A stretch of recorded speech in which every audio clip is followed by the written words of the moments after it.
নমস্কাৰ বন্ধুসকল, আশা কৰোঁ আপোনালোক সকলোতে ভালে আছে।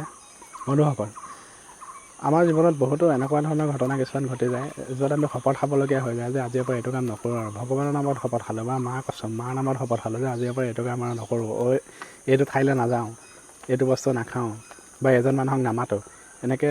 এনেকুৱা পৰিস্থিতি বহুতো আহিছে য'ত আপুনি শপত খাবলগীয়া হৈ গৈছে, নহয়নে ভগৱানৰ নামত শপত খাবলগীয়া হৈ গৈছে বা বেলেগৰ নামত শপত খাবলগীয়া হৈ গৈছে।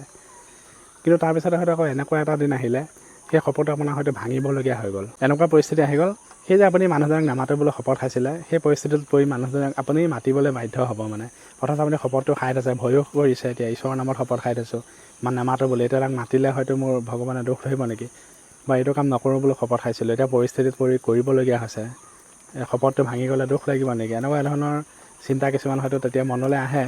তাৰ উত্তৰত মই আপোনাক মহাভাৰতৰ কথা এটা ক'ব খোজোঁ। মহাভাৰতত শ্ৰীকৃষ্ণই পাণ্ডৱৰ পক্ষ লৈছিলে, সেইটো সকলোৱে জানো যুদ্ধত।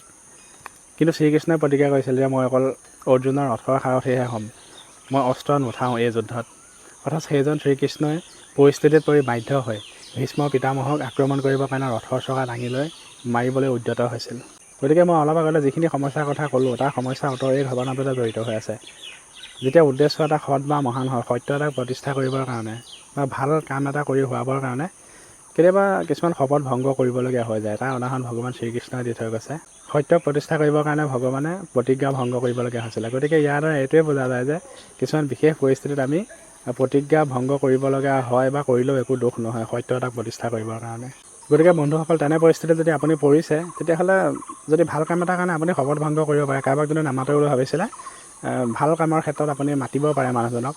মই ক'বলৈ নাযাওঁ বুলি যদি ভাবিছিল, এইটো কাম নকৰোঁ, এইটো বস্তু নাখাওঁ বুলি যদি ভাবিছিল, যদি উদ্দেশ্যটো ভাল হয়, তেতিয়াহ'লে এই শপতখিনি আপুনি ভংগ কৰিব পাৰে। সেই কথাটোকে ক'বৰ কাৰণে ভিডিঅ'টো বনালোঁ। ধন্যবাদ।